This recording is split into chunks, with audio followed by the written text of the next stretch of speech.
Hi Katelyn, I'm taking a break from all of my finals week studying to shoot you this video. Well, first of all, I totally agree with you in terms of wanting to spend the rest of your life in the Smithsonian if you had to. I mean, any museum would be okay, just for the fact that there's a little more variety than, say, just the library or just the zoo.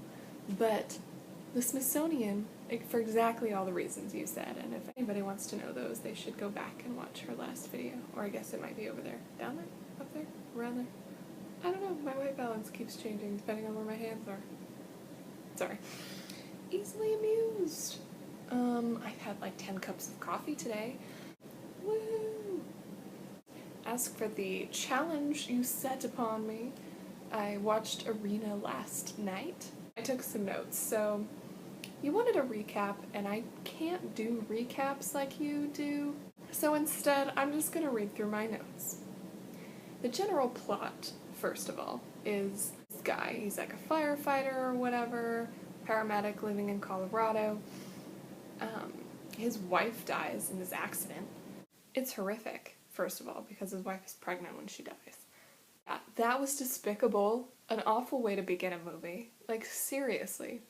Anyway, so he ends up drinking his life away in this bar in Mexico. He's approached by this French chick who's all woo-woo-woo. She turns out to be recruiting people for these fight-to-the-death gladiator matches that some guy is running. That guy turns out to be Samuel L. Jackson, who is completely psycho. They try really hard to break him, and he resists, but he eventually agrees to fight as long as, when he's done fighting, have 10 matches or whatever, he gets to fight the executioner, who's the other recruiter guy, who's kind of a jackass. Although they all are, given what they're doing, kidnapping people and making them fight to the death. That's not exactly a happy person thing to do. At any rate, they fight. There's disgustingness fighting. About 20 seconds into the movie and the first fight scene, the thought comes to me that I probably shouldn't be watching this with all of my windows and my sliding glass door open. Fortunately, it's really hot and I don't want to turn the AC on, so I hope nobody walks under it because it's pretty easy to hear around in the parking lot here, so. The other weird thing about this movie is that anytime Kellen Lutz is on screen, his character David is like drooling. He drools about 98% of the movie, and the 2% of the movie he's not drooling are the 2% of the scenes that he's not in. It's weird. And Samuel L. Jackson's character, whose name I don't even remember, is kind of like a ringleader in a sense, like he's the producer of the show, but he doesn't seem to be really in charge. Like the executioner guy totally gets up in his business a lot.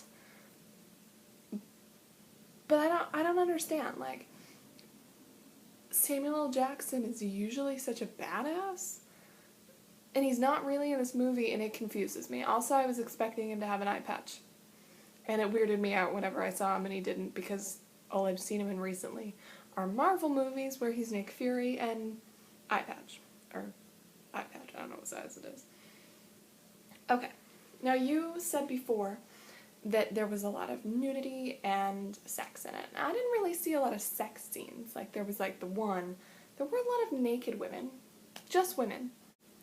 The boobs and the dominatrix gaps that Samuel L. Jackson's little Asian chicks wear, it's to distract you from the wretched dialogue and completely non-existent plot. So the other thing I also didn't understand was why there were costumes in every fight. I mean, it was like watching America's Next Top Model theme weeks or whatever. And then the way they end the movie, just throwing it all together at the end in a couple flashback scenes where you figure out why he's actually there and everything. It felt rushed, and if there had been any kind of actual plot development, it could have been a really interesting movie with just some couple little gory scenes, you know? Given the kind of people that they were probably going for in terms of demographic, I almost forgot, but what I want you to do before the next video is to have video or photographic evidence of high fives with 5 people. It seems easy, but bonus points if it's like your grandparents because they're cool. Or animals. High five with an animal. Or super extra duper bonus points if you can get one with a cop, because that's awesome. So there you go. That's your job. I'm trusting you not to take the easy way out and just high five a bunch of people in your dorm. Or like your sister. Okay. There you go.